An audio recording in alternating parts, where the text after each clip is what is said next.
Mr. Mayor, if I could just interrupt you for 1 second. I've been requested to read this public service announcement.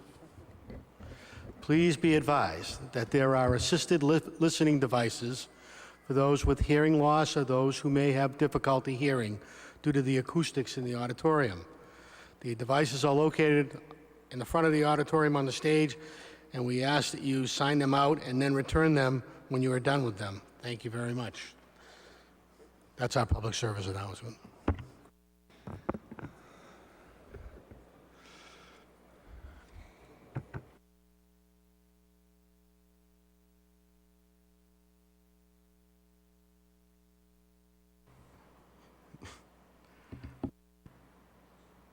Councilor Turco.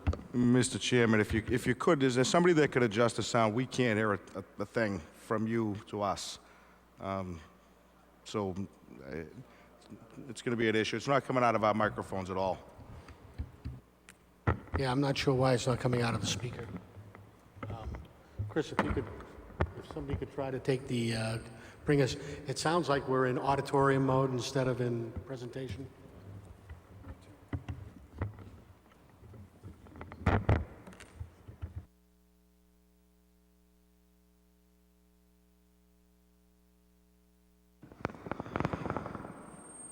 Can we try that? No.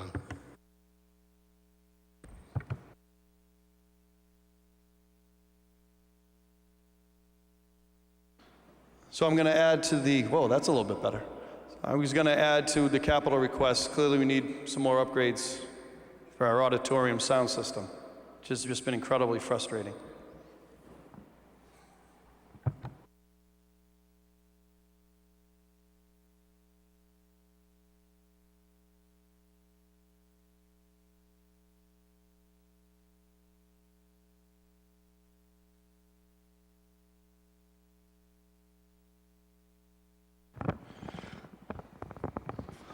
Okay, let's try this, and please let me know if you're having trouble hearing me. I'll speak very loudly.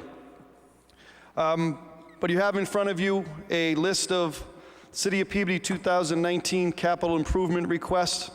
The order is consisting of $4,650,000 is appropriated to pay costs for the following projects. First item, the Wilson Square design water lines. As all of you know, we are on the TIP program for a major infrastructure project on Central Street, running from Wilson Square, in fact, past a little bit on Wilson Square, all the way down to Bill and Bob's. That's an $11 million project that we've already been approved for funding. The $90,000 is engineering studies that we have to do, that we have to pay for to prepare for that project. Specifically, during the time that this work is going to be taking place, and we're looking at 3 to 4 years out, that we at the same time, we think it's economically the right thing to do is to replace and improve our water and sewer infrastructure that runs underneath the road. That is not part of the federally funded portion of this project. That would be money on our own, but it seems to me that that'd be the appropriate time to do it when we're digging up that whole area and making the improvements to the streets, the sidewalks, the crosswalks, and all of that infrastructure. To do the study, we need $90,000 to just start preparing ahead for that project, and I think that's a good investment. The next two items are just continuing to invest in our city in terms of handling water, our water system improvements, stormwater drainage. A number of neighborhoods have been plagued and continue to be plagued by concerns and problems with water. I think a couple of meetings ago, or last meeting, you heard an excellent presentation from Mr. Delp. He is here. Some neighbors from Granite Road are here to talk about and certainly answer any questions, but I know a presentation was made, some of the major concerns that they've had to deal with over the last several storms. I think it's been an ongoing problem in that neighborhood for probably generations. But there's also some other areas, Coolidge Ave, Martinac, some of those roads off of Linfield Street, some work at Coolidge that I think is a worthy investment to try to make some improvements to the piping enlarge the piping and make some drainage improvements to try to help some of those neighborhoods that have long been plagued by water concerns. We have City Hall upgrades, partitions, doors, electric, plumbing. That is work for City Hall that is primarily security work, to replace some doors, replace some glass, some entryways, put in some new computer systems, cameras, to increase the security here at City Hall.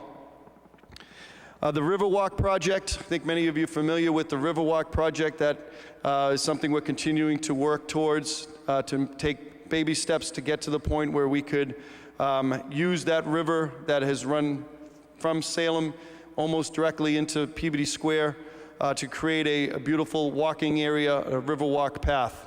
As part of that, we were successful in getting 2 grants, MVP grants, Massachusetts or Municipal Vulnerability Program grants, that allowed us to do 2 studies. One is for the wall that holds the water that runs from Salem into Peabody. That wall is starting to age and crumble in some places, and we need to do a study in order to figure out how we're going to invest. That was an MVP grant. This is our matching portion. We received, it was the most in the state of Massachusetts. We received over almost $250,000 in grant money. This is our match. I believe it's a 1/3 match. The second one was for, Kurt, where's the watershed that's the Lawrence Brook watershed, which pretty much runs from Conley Park near the Carroll School and runs down and settles right near Century Tire. I think everybody's familiar on Walnut Street. We're looking at some ways to improve water, the ability to handle water and control the water in that stretch. As you all know, Walnut Street in that area over near New England Meat Market and Walnut Street and the Century Tire is one of the first areas we get hit, and we think we can make some improvements. So this is really our matching the grant that was given to us by the Commonwealth. We had an excellent event. The Lieutenant Governor came to award these grants to us. And again, out of the 351 cities and towns, they offered a number of grants. We received the largest amount, which was wonderful. The next is the fire station rehab. All of our fire stations in the city are in need of work. I think everybody would agree to that. We've been trying to do little projects to make some improvements, to continue to upgrade those buildings where we can. The one I think that is in most need of repair right now, or at least that's come to me from our facilities, is the Tremont Street Fire Station. So there's some money in here to work on their kitchen, the flooring, do some repairs to the ceiling and walls in that location. The Elginwood Dam repair, that is a project that we have completed. That project went extremely well. That was a project we were able to do similar time frame as Crystal Lake, running down Lowell Street as you approach Giovanni's and the intersection of Lake Street. That dam was in poor, unsatisfactory condition. The Office of Dam Safety ordered us to do this work. We were able to get $100,000 for a $125,000 project. So we only had to pay 20% of the work, and that's what I'm asking for today. We elevated our dam condition from poor, unsatisfactory to good to fair, which was excellent. Next item is library roof repairs. And Melissa Robinson and there's some members here from the board. We also have our facilities director that can speak to it, but we continue to have some issues with the roof at the library. Again, a very aging building that is beautiful for our downtown. It's one of really our marquee buildings in the city, but it's a building that has struggled, and the roof in particular has caused us some issues. We can certainly answer those questions in more detail for you. The next item is the largest item on the list is a new engine for our fire department. As all of you know, we've tried to make investments and upgrade the fleet in the fire department, particularly the engines, which really had started to show their age. I know we were able to purchase one a couple of years ago. We've been trying to purchase a new one every couple of years. But certainly I think you can talk to all the firefighters here and across our city, and they would advocate strongly that this is an important investment, and we need to make sure that we have the best of equipment and the best trucks that we can have for our firefighters. So I'd be moving for an approval to purchase a new engine. There are a number of vehicles for the Department of Public Services. John Keon and his team do the best they can to keep our fleet together. A number of them we've been able to add and put in some new vehicles, but a number of them are really showing their age.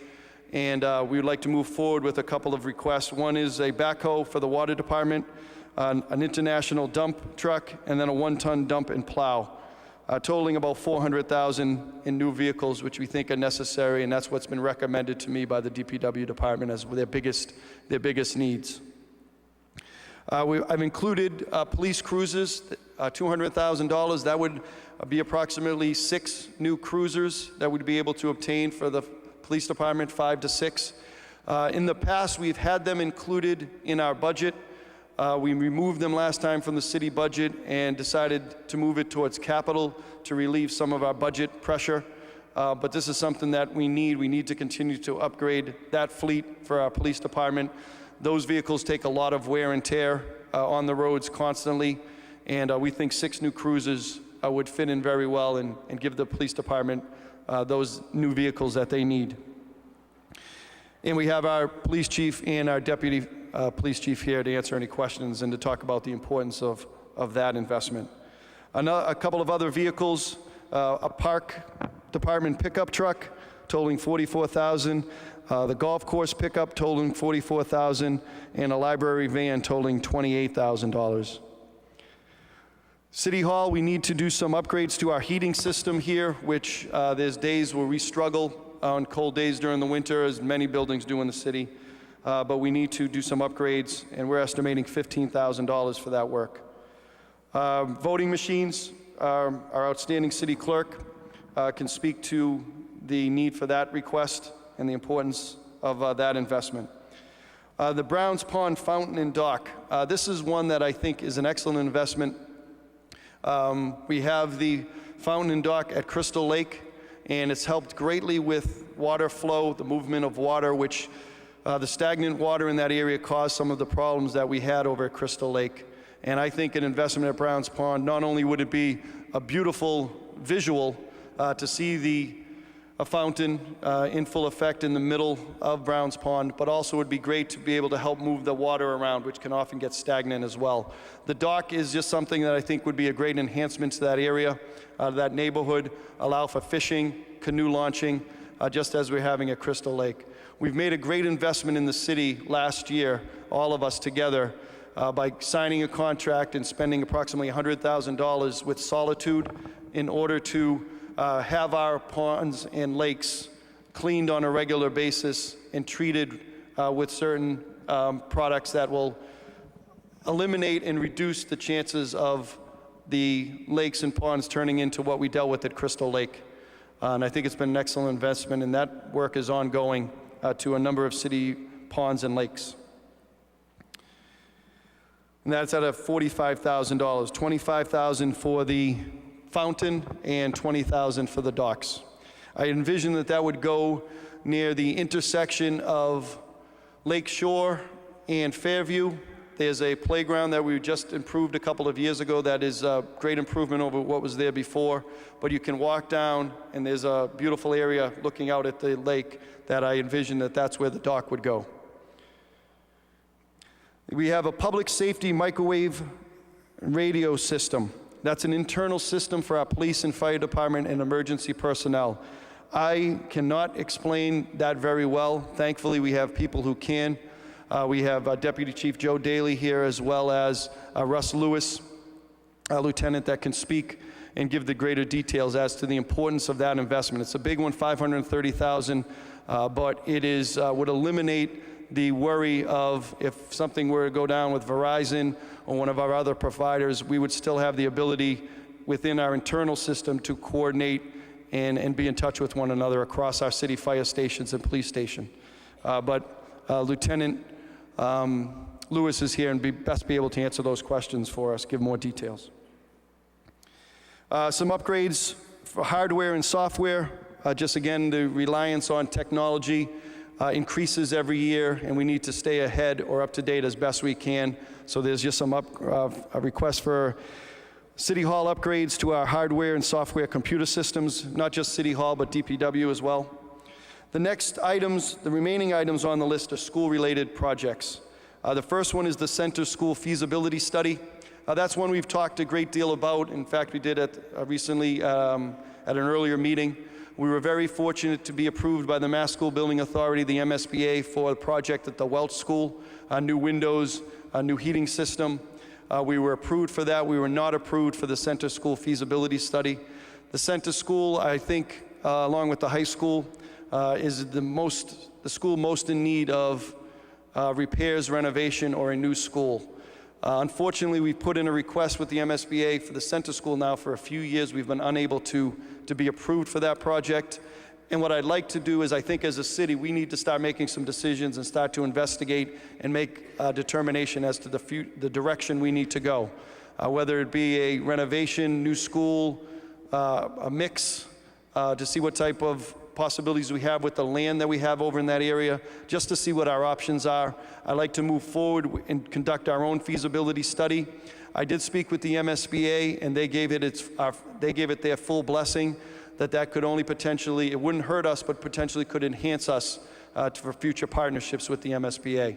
But I don't want to wait around and wait for that project to be approved with the MSBA. I think we need to start planning now and seeing what direction we need to go as a community with the Center School, which is a school that's growing. It's actually not the oldest school. The oldest school in our city is the South School, but the Center School, I think, is the school, at least in the elementary schools, are the one most in need. The next is the Burke School ground level flooring. You may recall at the beginning of this school year, we had some major issues with condensation and other issues in terms of the ground floor at the Burke School. We have our facilities director, Jim Hafey, that could speak to more details about that, but there are major parts of the flooring that need to be repaired and replaced, and we're hoping to do that over the summer. The $200,000 is an estimate. Could be less, could be more. We're uncertain at this point. We're doing some studies now, but I want to get this money in place so that we could hit the ground running in the summer to make some necessary repairs at the Burke School. It was a major issue. We had to put in tens of thousands of dollars earlier this year to bring that up to where we could have it and open on time. I do not want to run into that problem in the years ahead, and I think this investment is a proper one. The South School gymnasium floor, we did a number of gymnasium floors over the last year at the Welch School, the West School, and a couple of others that we were able to use out of Old Capitol. The South School is the remaining one that we have to complete. Our gyms are used not just in school, but for a number of events, and those gymnasium floors need to be upgraded and needed some improvement. Also, for the schools, we have a truck with a plow for $50,500 and a school van, again, just vehicles that are necessary. We have a textbook adoption for the middle school and the high school. I'm going to let our superintendent, Kara Murtag, and our assistant superintendent, Dr. Christopher Lord, speak to that and answer questions. Our phone system upgrade at the school. This is simply a relocation of our phone system, which is right now operated out of the Kiley School. That building, this is the last remaining item we have at the Kiley School, but we need to remove it out of there. We're going to move it over to the New Higgins Middle School, upgrade that system, and then at that time, we will have a vacant Kiley School, and we as a community will need to make a decision about its future. But we need to have this communication system in our school department across our city schools, and we think it's the appropriate location to have at the middle school. Some $15,000 from custodial equipment. I think that's self-explanatory. And then another investment in our school security. We've made a great investment in school security over the last year with new keypad systems and card systems to be able to enter the school. We put in some new doors, new cameras, new locks. Most notably at the high school, we put in a whole new system at the front entrance. And now all of our teachers can only enter the building, any personnel only can enter the building with a punch key or a card. And we think that's worked very well, but the investment needs to continue to be made, particularly in cameras and some hardware. Those are the items I'm bringing forward today. Certainly I can get into much more detail on any of the ones that you'd like to discuss. Again, we have our department heads here today to answer any questions. We have our school leadership team as well to answer on those school items. But that is a brief overview of the number of items that we've presented today. Turn it over to you, Mr. Chairman.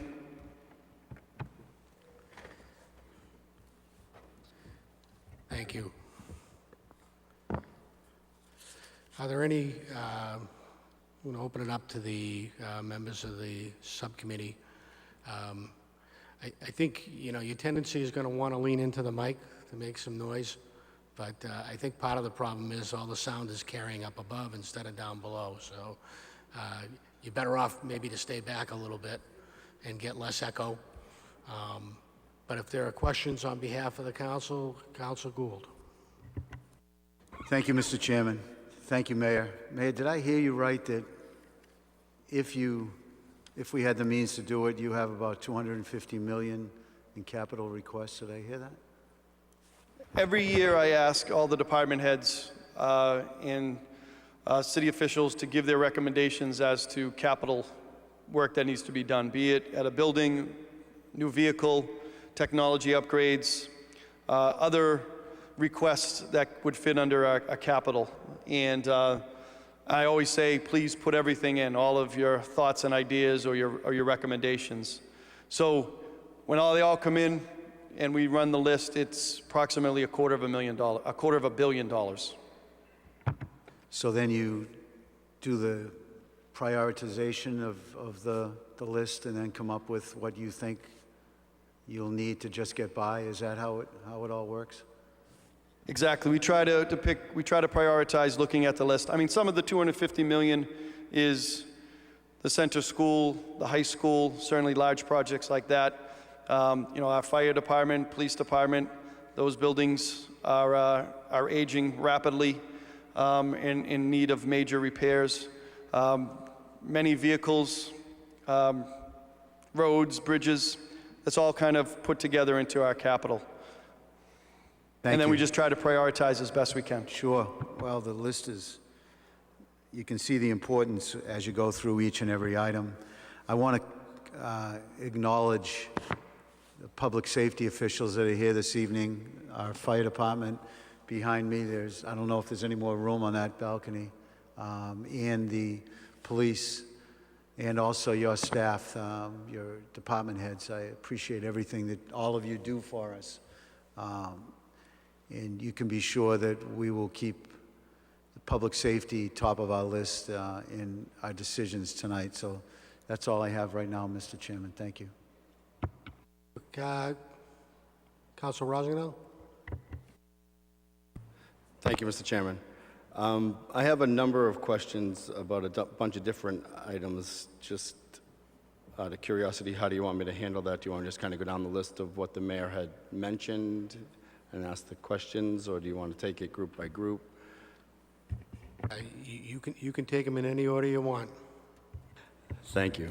I guess the first question, I'm just going down the list that is presented to us through you to the mayor. With the library roof, when was the last time that was refurbished, fixed?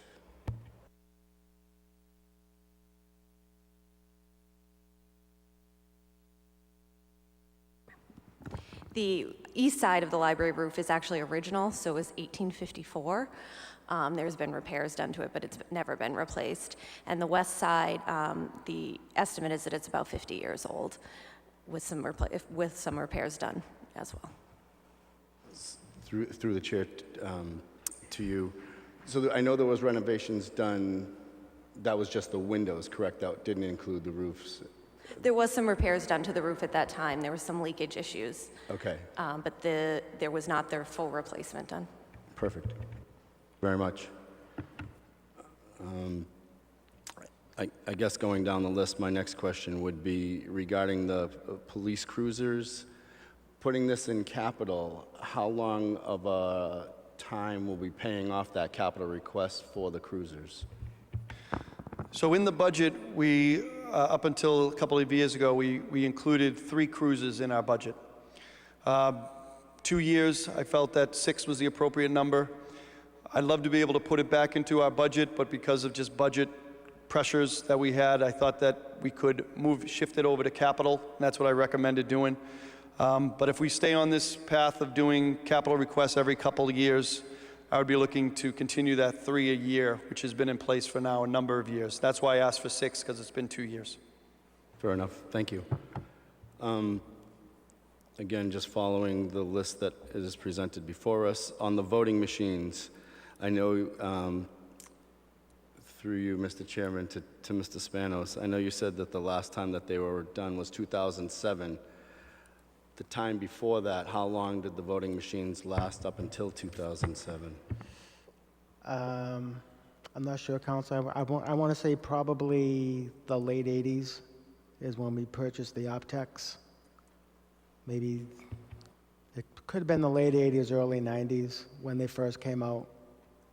So it's not uncommon to refurbish, to go through a new system every 10 to 15 years? It's not. Technology changes, there's upgrades, there's new voting systems, new and improved like this one. So about 10 to 15 years. I mean, 15 would be great. Thank you. Again, just moving down the list, the Browns Pond Fountain Dock, through you, Mr. Chairman, to the mayor. Do we currently already have budgeted a dock for Crystal Lake? I'm sorry, you asked if we have the dock at Crystal Lake? Is that already currently budgeted for? And this would be in addition to that, or is this? No, that has been budgeted and paid for, the Crystal Lake one. This would just be a new request for Browns Pond. Thank you.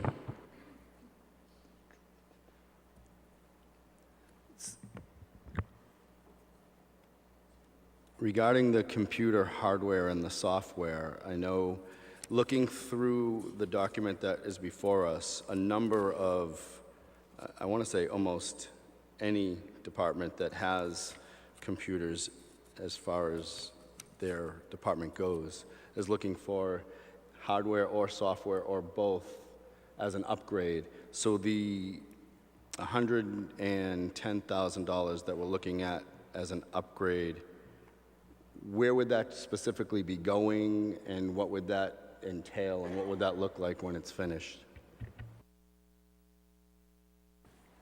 We have an inventory of several servers and switches and things of that nature at City Hall.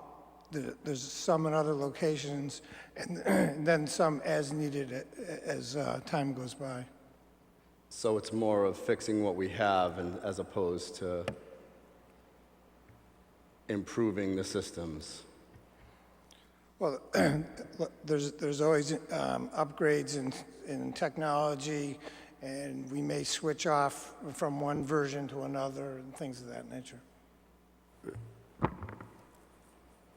To be honest with you, I don't know if this one goes far enough. I know our city departments don't talk to our school departments as far as technology goes, and I know a lot of our computer systems are antiquated.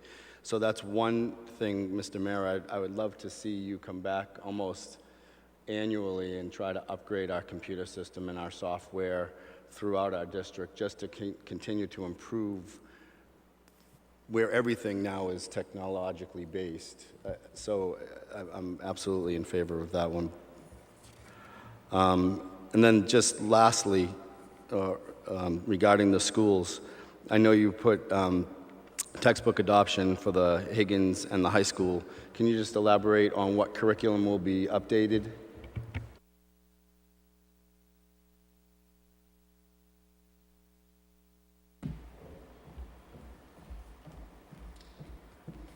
Good evening, everyone. Yes, that would be in the math adoption. Our 6 years has expired with the middle school, and right now they're using Big Ideas, and with the different changes in standards and where they're located and being taught, that has to be upgraded, as well as the technology. Teachers use it in school, and students use it in school and out of school. As for the high school curriculum, it's a continuum with those new standards. So they have adopted, well, they're adopting Pearson. So with your help, hopefully that can happen. Thank you very much. And I do have one last question regarding the Center School feasibility study for $50,000, Mr. Mayor. I know later on we're going to be talking about the SOIs for both the center and the high school. Was there any thought given to a feasibility study for the high school? Yes. A great deal of thought, and that might be something that I'd come back with a request for. I didn't think it was right timing-wise, because I still think there has to be some planning and preparation for that. I think, and it's been a good recommendation by a number of people, particularly those on the school committee, that we form a committee to start a review, which I think is important, and we need to do that. A feasibility study for the high school will be much more than for the elementary school. $50,000, I think, will cover the cost to do a feasibility study for the center. The high school will be much more, but again, we wanted to get a sense of our options, what our opportunities are, what direction we're going to go with the high school. I think the time is now, as we're going to be discussing shortly with the statement of interest submittal. But I didn't want to bring that forward just yet. I thought there was some more work that was necessary to be done.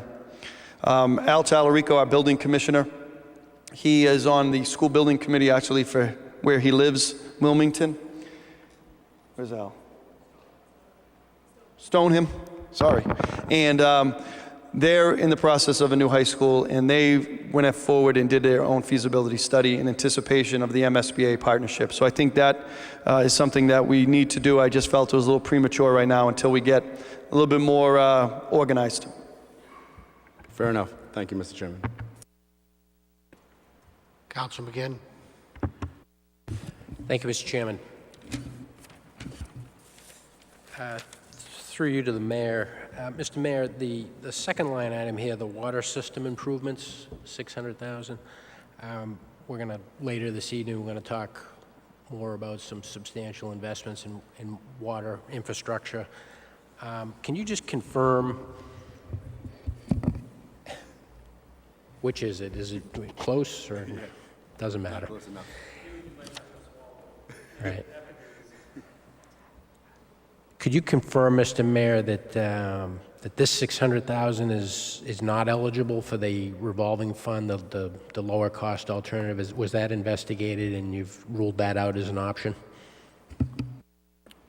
Yes, we looked at that as an option, and we didn't think it fit the criteria for the SRF funding, which I'll get into more detail when we get to that next item. To me, this is money for neighborhood projects, to make improvements to, again, some neighborhoods that have had trouble with water, property damage, basement damage. We think there's some neighborhoods that we can help improve. So that's what this 600 is targeted for, those type of projects. Thank you, Mr. Mayor. So in the FY19 budget, the debt service number was $8.374 million. And maybe Mr. Gingras you might want to draw on him for this perhaps, but is there a projection for the FY20 budget for debt service, assuming there's favorable action on these measures tonight?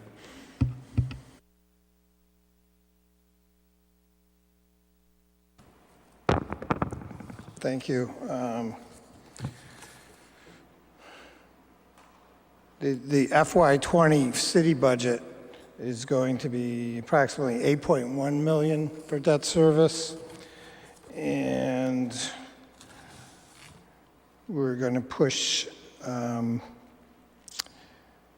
some items to Water and Sewer Enterprise, and that would be just a little over $1 million for 2020. So the combination of the two. I'm sorry, Mr. Gingras, the combination of the two would be 9.1, is that? Right, 9.1. Correct. Thank you, Mr. Gingras. Thank you, Mr. Chairman. I think next up, we had, I saw Council Saslar's hand up, so I'm going to take him, and then you, and then Council Turco.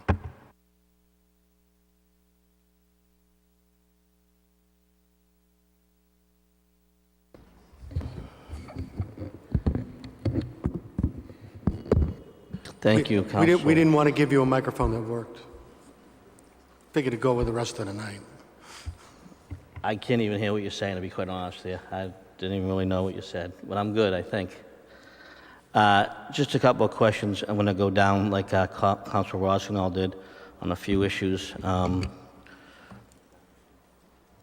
Regarding, I actually, when I saw the Browns Pond Fountain and Dock, I actually talked to my Ward 1 council. The only question I had on that was, is the dock, I guess from what I understand, we have an ordinance where we don't allow fishing, so I was curious, is the dock to promote canoeing, or, I understand the moving of the water, but if we don't want to encourage fishing, what's the purpose of the dock? I think fishing is something that we should look for in the future to allow that or study that. To me, though, it's canoe launching and the opportunity to enjoy that. Okay, so... Nothing motorized. Okay, because I know at one point we're trying to, I'm not extremely familiar with the pond. I don't know if we're trying to keep people out of there years ago, but I was just trying to understand where we're going with that, Mayor. Thank you. On the public safety microwave radio system, the only question I have, I'm not going to make them explain what the upgrade is to. What caught my eye was that the request from each department was $175,000 times 2. So the request was for $350,000, but we budgeted $530,000. So I didn't understand why there was such a variance in the request versus what we gave each department. I was trying to comprehend that a little bit. So once again, I looked the microwave radio system on each line under both departments. The request was for $175,000 for each department, which was $350,000, but the approval was for an additional $110,000 for each one. So it was additional $220,000. So when the departments first submitted and made their argument for this, we went out to a consultant, and they took an extensive evaluation of this and came up with some pricing, and that's where the price came from. Okay, and so when the request was made for $175,000 from each department, had they done some research or requested some information, and where did they pull that number from? I think they had from their vendor that normally use. They came up with some numbers, but we really had to investigate that through a qualified consultant, and the numbers came out much higher. Okay. Regarding school security in the budget of $150,000, we read a lot in the paper about surrounding cities and towns and their expense, and I was curious, Mayor, did you know at this point in time, including this $150,000, what our expense has been so far on security for the schools across the city, approximately? Total? Yeah, since I think, I guess the date would be, I don't know which tragedy to reference, but I believe there had been a focus to really upgrade security in the last couple of years. It's been significant. It'd be hard for me to put a number on it. What I can say is that every classroom in the city now has Columbine locks, which can be locked from the inside. That was a major investment that was done over the course of a couple of years. But we were able to complete that project. Last couple of elementary schools were completed last year. Every school building now can only be accessed using, as I said, data, like a number system or a card to allow access. Cameras have been increased in every school or been added in every school, as well as speaker systems where people are not allowed to get into the building unless they're buzzed in by front desk.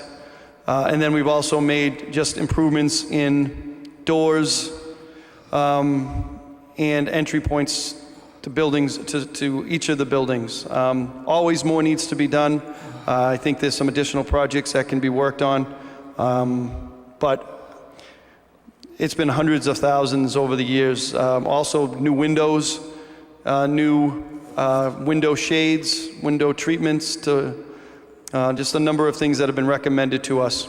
And I was, really where I was going with security is, are you comfortable? Do you feel you need additional dollars beyond this for security? Because I said, I look at, sometimes I read other figures from other surrounding towns and you see, 6 and 7 figure numbers. So I'm just asking you, do you feel that you might need a little bit more? You're comfortable with this? Do you think it'll be coming back? I support it. I just want to make sure you know that it's something that you're comfortable with, or what you might see down the line as far as increased expense for security based upon the times that we live in today.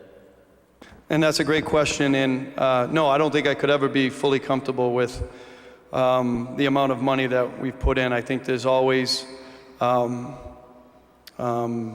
opportunities and needs that, and not just our schools, our libraries, our other public buildings that our officials are at.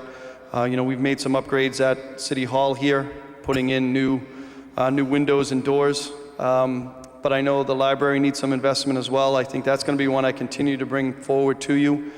We have a committee, an internal committee with our police and fire, in which they make recommendations as well. So I do think this is a good investment, but I fully envision that I'll be coming back many more times in the years ahead as different opportunities, and as we learn more about what's necessary for our schools and to protect our buildings and to protect our people. I'll be coming back more and more. Thank you. On the third page of the request under streets and highways, we have an expense of $50,000 for catch basin cleaning, and then 2 lines down, it says clean drain pipes dash inspection for $100,000.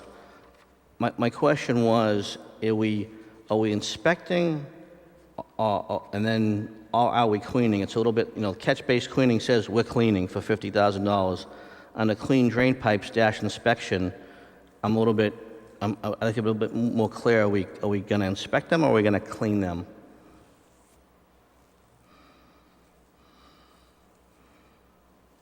Clean drain pipes.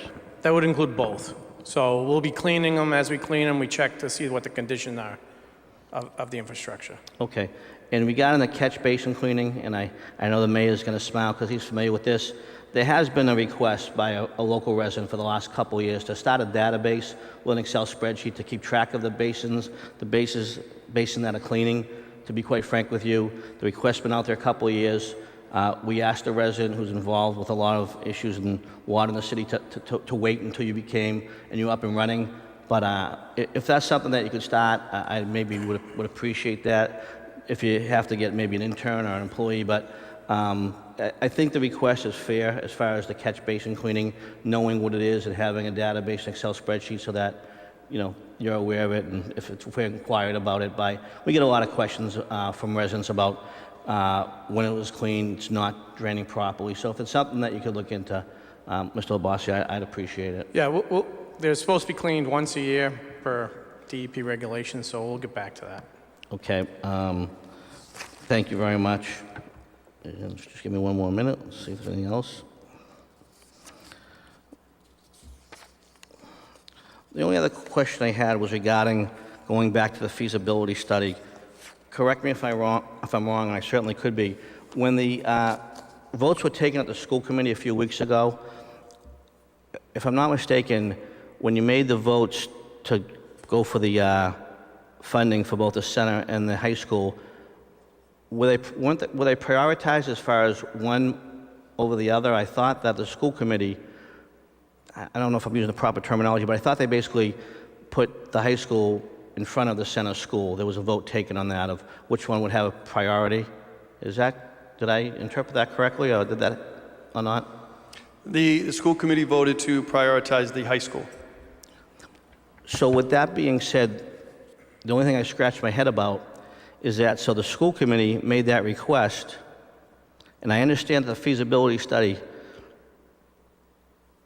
is more, but I look at it as a little bit of a mixed message. We've said to the state, we want to put the high school first, but on a local level, we're doing the feasibility study, we're funding the feasibility study for the center school before the high school, which you've asked the state to put in priority. So it's just my commentary on that. So I think I find it a little bit conflicting. I support a new high school, and I'm certainly familiar with the center school and the struggles they've had over there.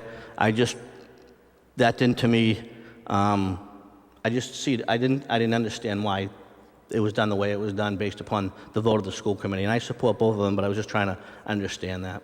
Well, very simple. The vote was made by the school committee Tuesday evening, last Tuesday. I had already submitted this to you before then, so I didn't have that information at the time that I prepared this. I just had told the center school administrators and teachers that I was going to move forward with the center school request. At that time, there wasn't a school committee vote when I presented it to you. Very simply. Okay, just paying attention. Thank you, I appreciate that. And the last question I had was, I know it comes up on a yearly basis, and I do see it here in the budget, and obviously it's a big expense, but the additional locker rooms for $2 million for the rink, is that something that we're looking into through Title IX or anything of that? Is that something that you think eventually we're going to have to put on our own back, Mayor, or is that something you think we're going to be able to eventually maybe partner with the state?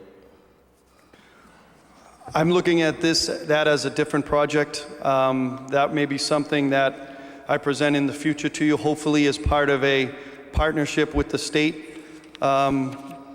We've had a number of meetings to try to get some traction as to timeframes where we might be able to make that improvement to the rink. I think it's a great question.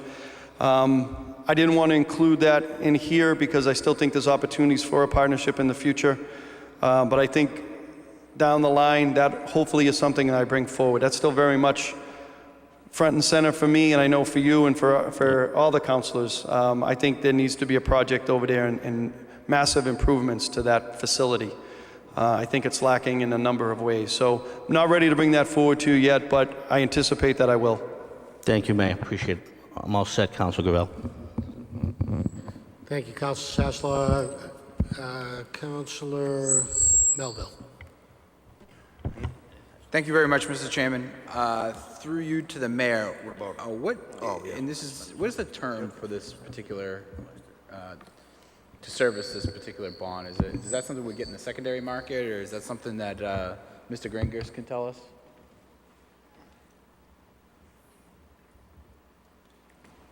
Can you repeat that? What would be how long are we going to be paying this off? This is my first one of these, and I just think it's helpful for the public to have an idea of how this works.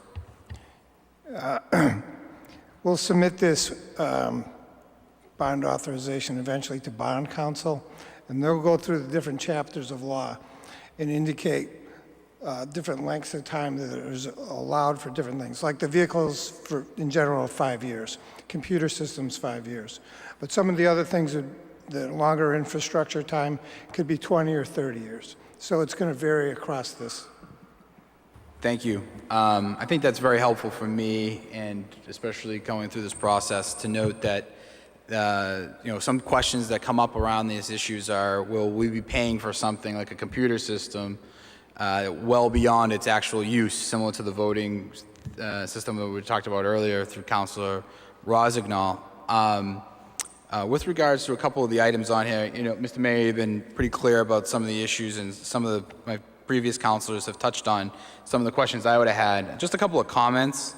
You know, I think that the Riverwalk, the $162,000 investment, in reality, we're paying that money to get $340,000 back from the state. So that actually is an investment to receive more money, which is calculated within this particular request. With regard to the library roof repairs, you know, a lot of what we hear is from folks about we're not doing preventative maintenance. If you see some of the work that's been done in that library for a couple of the rooms and the investment that's been made there, this roof and fixing the roof will maintain that work that's already been done. I think it would be a real shame if a lot of work gets done inside and yet there's leakage from an expensive slate roof that takes us back. I did have a question on the vehicles. You did mention there are quite a few vehicles. The city did an auction recently. Is the idea behind this that these vehicles are replacing those that were auctioned off, or were those already pushed off to the side and these are actually, there's going to be more that are going to go into that stock? We try to do an auction every year, every couple of years. So those are vehicles that haven't been in operation probably in the last couple of years. So I imagine we bring the new fire truck, new cruisers in, they'll get rid of the ones that are in there in the worst condition, and then we'll probably be doing another auction, I would think, in another year or two. That was a very successful auction. Very pleased with how that turned out. So no, these vehicles that we're putting in now, I think will replace vehicles that are on their last legs, and then they'll move over to the auction line pretty quickly. Thank you very much, Mr. Mayor. And I just had two follow-up comments with regards to the new fire engine and the public safety microwave radio system. You know, when I first got on the council last year, many of the firemen, the staff on the fire department, public safety, had mentioned that this is an issue that was going to be coming up. And I know I'm friendly with many of the folks on those departments, and I think it really is important. You know, the time-sensitive nature of communications in their line of work is something that can't really put a price on, and I think it's more than relevant. And I appreciate them being here tonight, along with the information that they passed along to me as a council to look into to be prepared for this vote this evening, and as a council. So thank you very much, Mr. Chairman. Councilor Turco.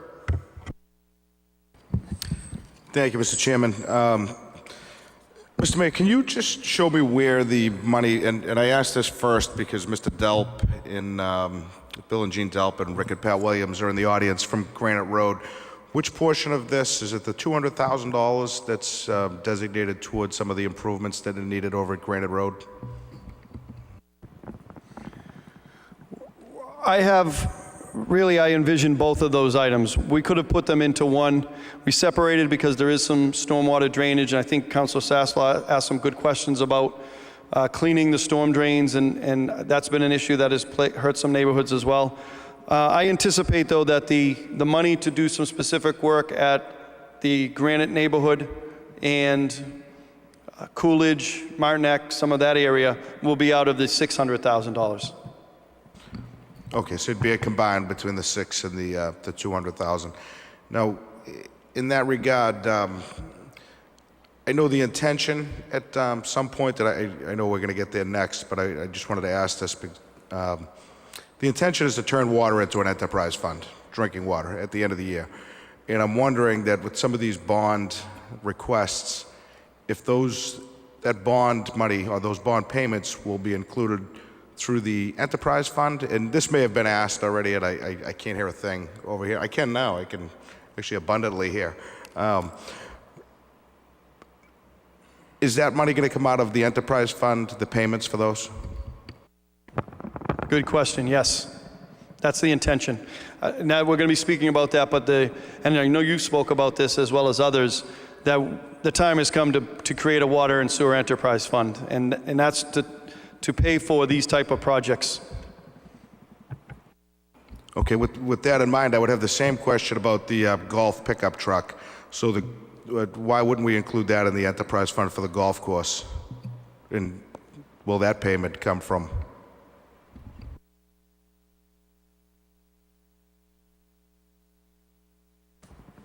the intention is to have the golf course pay the city the debt service for that, just like the water and sewer enterprise. But we put it in this capital, Okay. as opposed to having a separate capital for one item.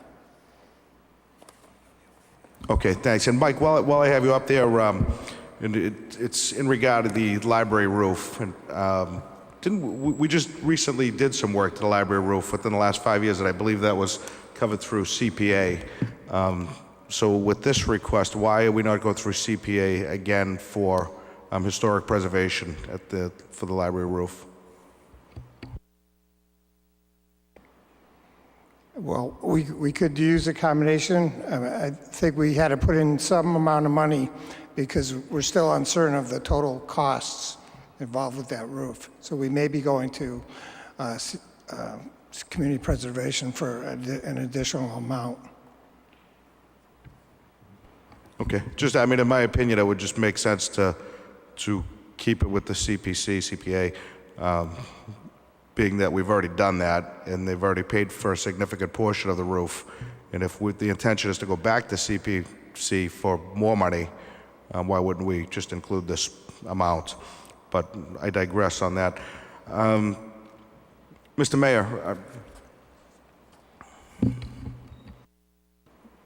Mayor, regarding the Browns Pond dock, which obviously I'm extremely happy with, I think Council Sasslaw touched on it. We do need to make some changes to ordinance there on several fronts regarding the fishing, and I believe there's a no boating ordinance also.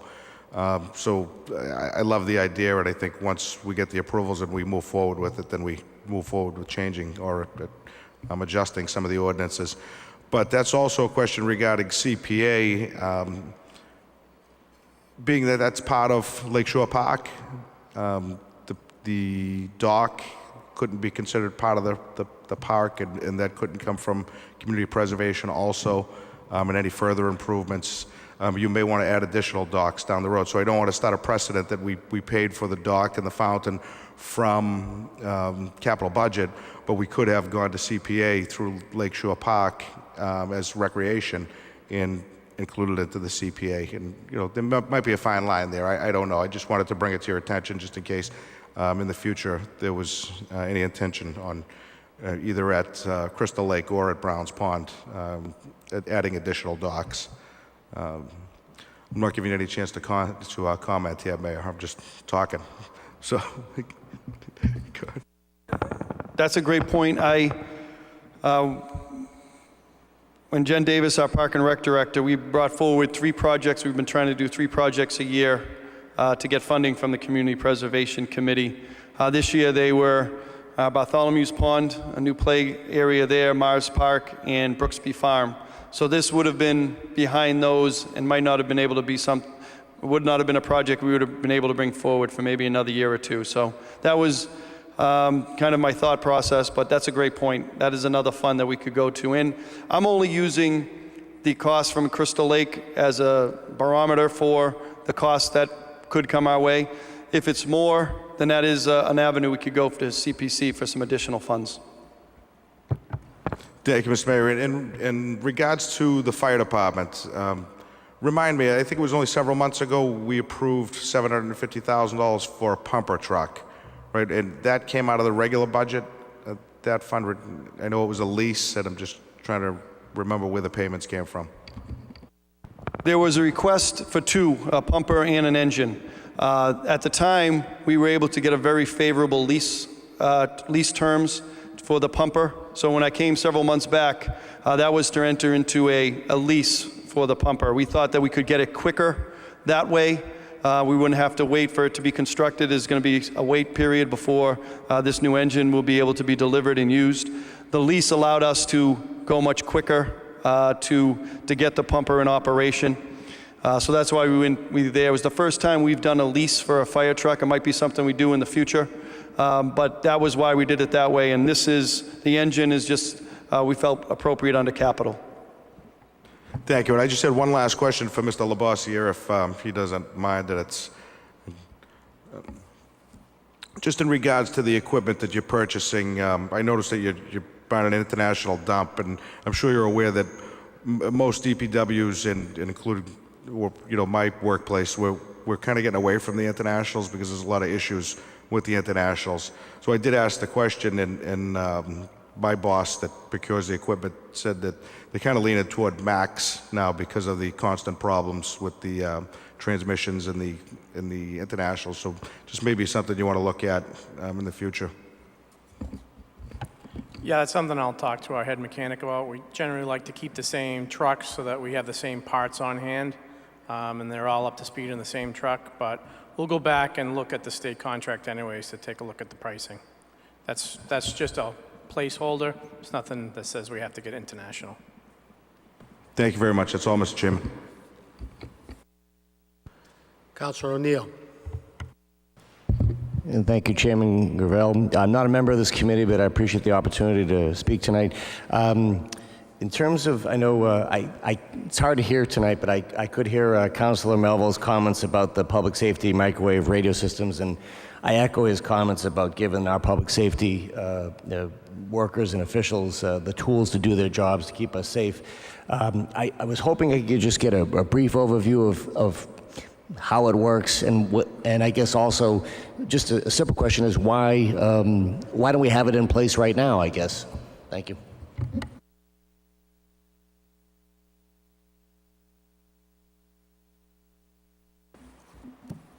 Thank you for this opportunity to talk. The current system what we're on is running off of Verizon leased copper lines. Verizon's getting out of the copper line business. They're no longer supporting a lot of systems. When the lines go down, they're not replacing any of the copper lines, so we have to get off of those systems. And we did an internal audit of the systems, and then we hired out to do an external audit. We both came to the same conclusion that microwave was the best way to go. You need more? No, thank you. It's above my pay grade, but the idea too is that if there's a power outage with Verizon, that would also this would react to that, right?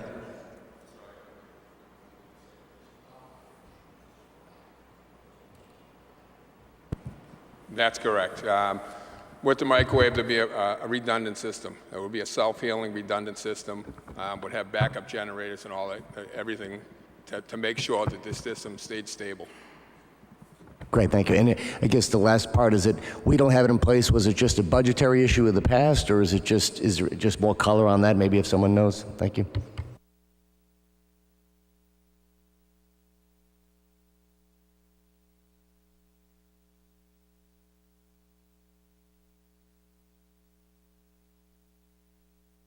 Can we get the system for the city council too?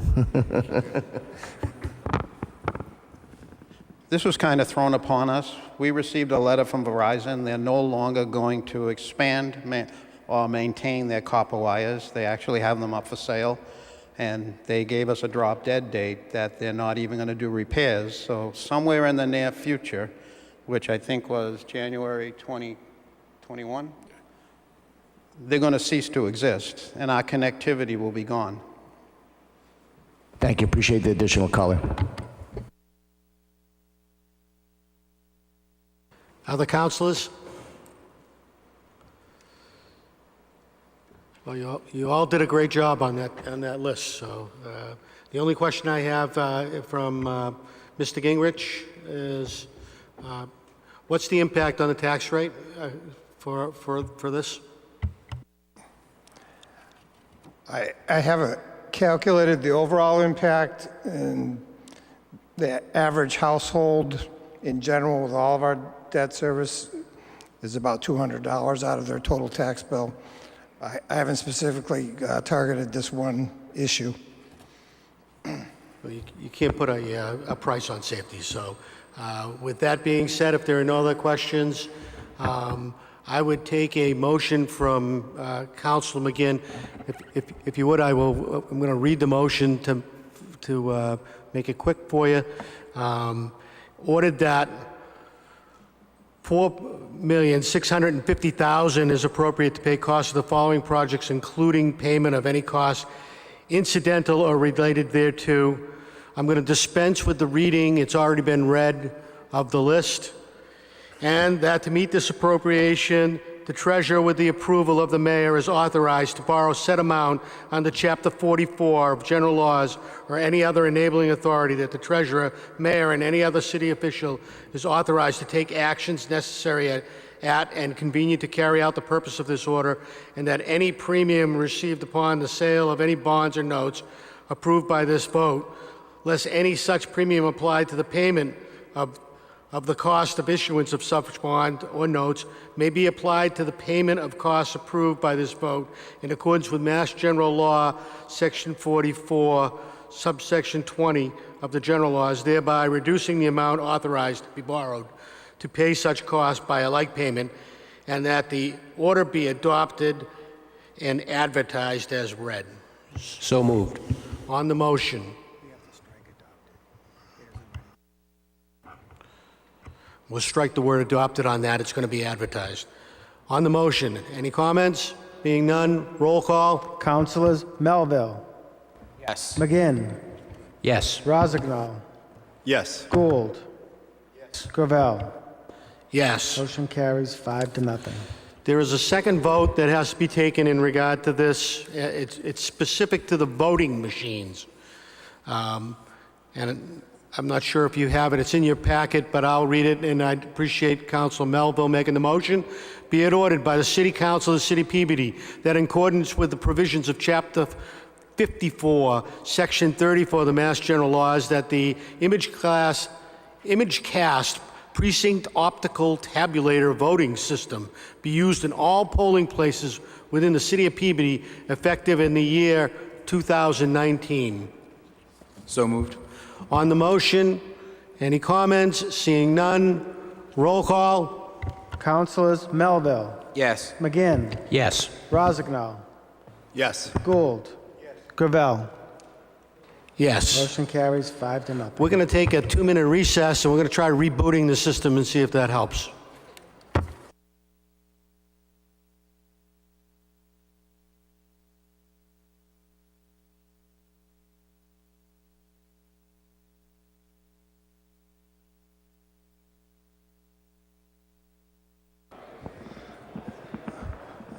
I just wanted to thank our firefighters for their support today. Thank you for being here.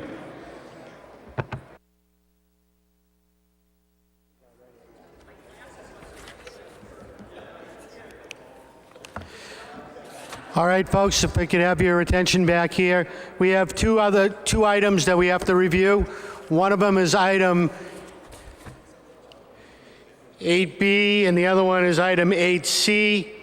And the amounts that we're looking at, the bond order for the water treatment plant improvements in the amount of $28,612,500, and the bond order for the water transmission main and pump station in the amount of $9,519,770.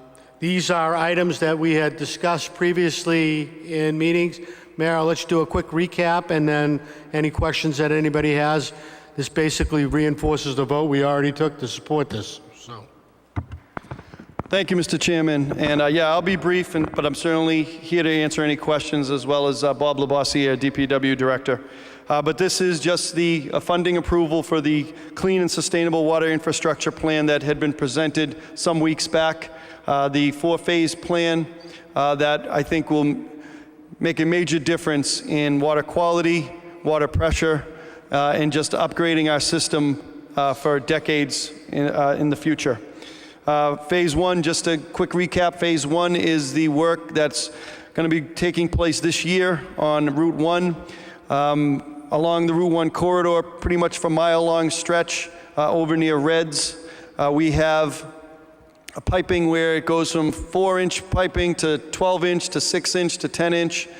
We are going to be putting in new 12-inch pipe, a new line that we think will allow water to flow much better and avoid those bottlenecks that are happening and causing some water pressure issues in that Route 1 corridor. We think will be great for the business community and for those neighborhoods off of Route 1. That project we just awarded. We had 6 applicants that put in under our RFP, request for proposals, and we just awarded that to a company called Rivoli Construction. We're looking forward to working with them, and that project should be starting in the very near future. I'll keep you updated. We're hoping that that project will be complete this year. Phase 2 is the pipeline that's going to be put in place from Coolidge Water Treatment Plant to Route 1. Just to give you an update on that, I'm actually going to, if I can, Mr. Chairman, I do have, and it's not great because it's small, I wasn't able to blow it up, but this is a map kind of outlining the route that this is going to be taking. Motion to receive. On the motion to receive, all in favor, any opposed to vote?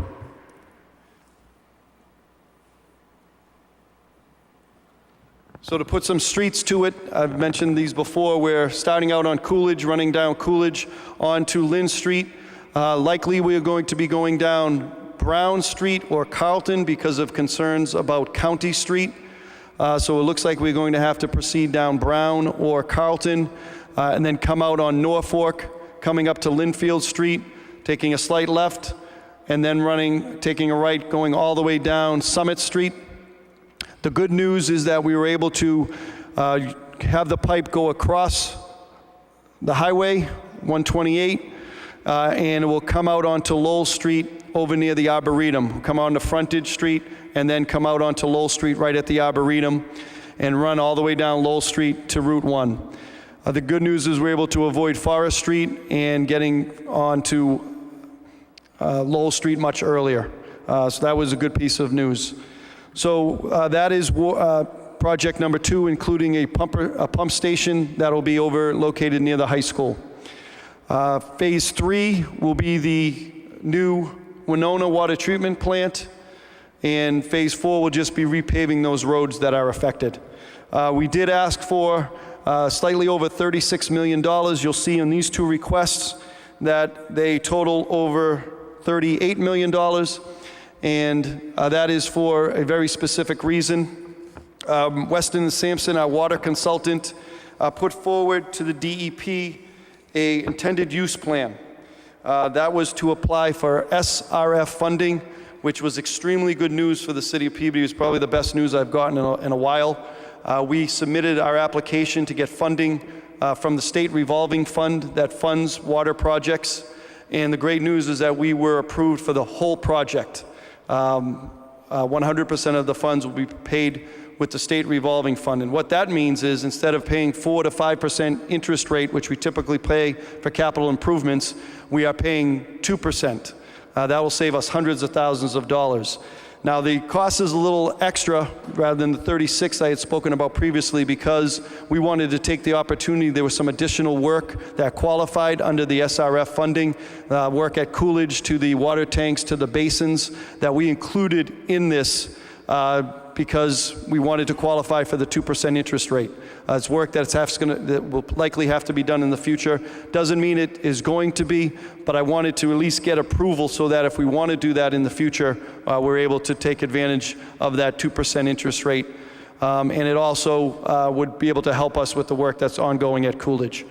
So that's today. I'm just asking for the votes of approval on that. The other thing, Mr. Chairman, I can give, and it's a little bit easier to read, is a project schedule to kind of give an outline of all 3 phases, not including the pavement that will be done at the end. But this can give everybody an idea of the project schedule. It will be 2021 until this will be complete, but this will give you a little bit better of a breakdown. Motion to receive. On the motion, all in favor, any opposed to vote? And I'm happy to answer any questions or get into more detail if you'd like. Again, Bob Labossiere, our DPW director, is here as well. Councilor McGinn. Thank you, Mr. Chairman. Mr. Mayor, I think you were explaining that the number went up because Weston & Sampson included some work that wasn't in the original scope, correct? Yes, there was some additional work at the Coolidge plant, water tank, basin improvements, even at Winona, that we felt we could submit as part of this overall package that, again, if the need for that work is required in the future, it qualifies at a much better interest rate. So there's nothing that obligates us to do it necessarily by taking the action on this tonight, right? It just enables us to qualify for the more favorable funding mechanism. Is that accurate? That's exactly right. And how much of that total 28.6 million is that extra work scope? Do you have a sense of that? The number that we got originally was about 36.4 million. I think this is 38 and a half, so about $2 million. Through you, Mr. Chairman, to the mayor. I was looking,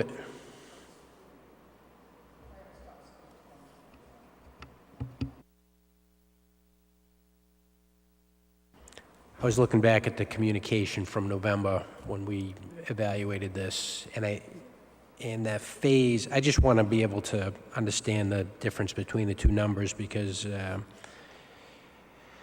was one of the phases was 20.5 million, and now it's 28.613. So the delta of 8.6 million is at least partially due to this extra work scope. And I'm just trying to understand how much of it is related to that you don't have any near-term intention on acting on. No, that is, again, money that does qualify, so we felt it best to submit it to take advantage of, again, the better funding mechanism and the lower interest rate. But this is additional work that is not part of the four-phase project, if that makes sense. It does make sense. I just wanted to be able to tie it back to what we kind of thoroughly vetted back in November when you brought this infrastructure forward formally to the council. So the construction target for the new treatment plant is still at that 20.5 million. Is that correct? Yes. Thank you, Mr. Mayor. Thank you, Mr. Chairman. I'm sorry, Mr. Chairman, one more before. So under these proposal, this revolving fund, you said it was very good news, the best news you had received in a while. I know that when the pro forma was done on the enterprise for water and sewer, Mr. Gingras had kind of put a worst-case scenario in there with market rate funding on these on this debt service. So we're going to go from something in the 4.5% to 5% range down to 2 to 2.4%. Is that correct? If we extend it out 30 years, if we push off the funding schedule 30 years, we then could have the interest rate be 2.4. So depending on how far out we push the borrowing, like a mortgage, you can do a 10-year, 15, 20, 30-year mortgage. If we push it out to 30, the interest rate could go up to 2.4. So it's between 2 and 2.4, depending about how long we extend the borrowing. So that's, at this moment in time, that's to be determined, but that's the range. Thank you, Mr. Mayor. Thank you, Mr. Chairman. Good questions. Any others? Seeing none, Councilor Melville, if you'd like to make the motion. The motion's going to be, we're going to dispense with the reading of the motion language because it's got to be read out at a regular meeting. I'd like the motion to be to approve for advertising the bond order for water and treatment plant improvements in the amount of $28,612,500, and to also approve for advertising the bond order water transmission main and pump station, $9,519,770. If nobody has a problem with those being combined from the committee, if you want to vote differently on them, we'll separate them, but if nobody has a problem, we'll do them combined. So make a motion, I'd like to make a motion, Mr. Chairman, I'd like to make a motion to advertise bond order water treatment plant improvements in the amount of $28,612,500 and a bond order water transmission main and pump station for $9,519,770. So moved. You've heard the motion by Council Melville. Any comments, questions? Seeing none, roll call. Councilors Melville. McGinn. Yes. Rozignol. Yes. Gould. Yes. Gravel. Yes. Motion carries 5-0. The last item on the agenda for this evening is the item D, which is the SOI for the high school and the center school. I'll remind the committee that an SOI is no more than we're submitting an application to a statement of interest to the Massachusetts School Building Authority to see if they will consider these projects as being viable for the city for a reimbursement fund. This does not commit the city or you or anybody to any funds at this point in time. It just tells the MSBA we're interested in pursuing these projects as replacements. Any questions on that? If there's none, again, I'm going to dispense with the reading because we're going to have to read the formal language out at a regular meeting. And I'll take a motion to accept the submission of the SOI from the mayor, and he wants to say one thing about it. Very briefly, but again, I'm certainly available to answer any questions. I wanted to thank school committee members Dunn and Hockman for being here, as well as our superintendent and assistant superintendent for their support. It was a unanimous vote, both for the Peabody High School SOI and for the center school SOI. I did want to just provide the official votes to you. Motion to receive. On the motion, all in favor, any opposed? It's a vote. And the vote was for MSBA priority under the core program.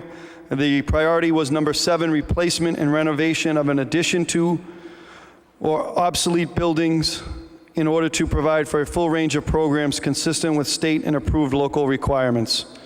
It was a unanimous vote by the school committee to move forward and hoping for your support. Councilor Rozignol. Thank you, Mr. Chairman. One thing I would like to recommend to the subcommittee is a priority list, kind of similar to what the school committee did. In my opinion, I think that that's important, us as a subcommittee, to recommend that to the committee as a whole. And I also think it shows continuity with what the school committee has already made a recommendation. So I'll just leave that out to the subcommittee for thought. Thank you. Councilor Sasslaw. Thank you, Council Chairman. Mr. Mayor, could you just for the benefit of myself and maybe the public, can you just take us through the timeline? I know there was an April 12th deadline to submit it, and then just how the timeline works. And let's play best case scenario that if a project was approved, how that timeline usually works. Good question. So the applications, the statement of interests are due April 12th. It's under the core program, which is for major renovations or potentially a new building. Last year, when we submitted for the center school and for the Welch School under the same program, we were notified in November whether we were approved or not. It could be a little earlier, it could be a little later, but it was in November that we were notified that we were approved for the Welch School project. If that was the case, we'd be invited, that would be an invitation into the eligibility period, just using the Welch School as a model, just because we're going through it now. We are under a 9-month period in order to do a number of items, putting a committee together, putting forth all the data about the school, the different classes, a number of students. All that information is taking place now. It needs to be submitted, or it's allowed to be submitted after May 1st, and then deadline being September 30th. We're hoping to move that project along a little further, so we're going to be ready to submit immediately. I can use the middle school as an example in terms of the overall project if things were to go well for us and we were to be approved for one of these projects. Certainly for the high school being a major project.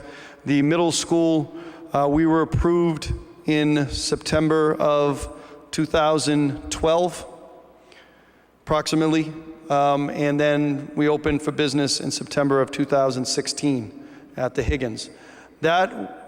I do think that was a best case scenario and everything fell in line for us. Great community support, great legislative support, the needs of the school, everything came together very well. I do not think that we would meet that timeline for a new high school. I think it could be 5, 6, 7 years before that could take place. A lot of work goes into that. The high school is a marquee building in the city, in my opinion. I know I share that with others, and that'll be a great deal of work. A lot of site work, a lot of opportunities, but a great many questions have to be answered. Does that kind of give you a little sense of it? Absolutely, it helps out. And just for one point of clarification, so you're submitting the letter for the 4/12 deadline. What would, I know you gave us a couple different dates. Best case scenario, approval would be from April of 2019 till how long before approval through the state? Would that be about approximately? If we were approved into the core program, if the high school or the center, I think we would be notified in November. I think for the Welch School, that's when we went in and we received the official vote from the MSBA. So we would be notified. We'll find out either way. I would think November timeframe. Thank you. Appreciate it. Any further questions? Being none, Council Rossignol, could you take the motion? Absolutely, thank you. I make a motion to move forward to the council as a whole, the 2 statements of interest, prioritizing the high school as number 1 and the center school as number 2. So moved. Heard the motion by Council Rossignol. Any comments? Seeing none, roll call. Councilors Melville. Yes. McGinn. Yes. Rossignol. Yes. Gould. Gravel. Yes. Motion carries 5-0. Motion to adjourn. Moved. Thank you, council.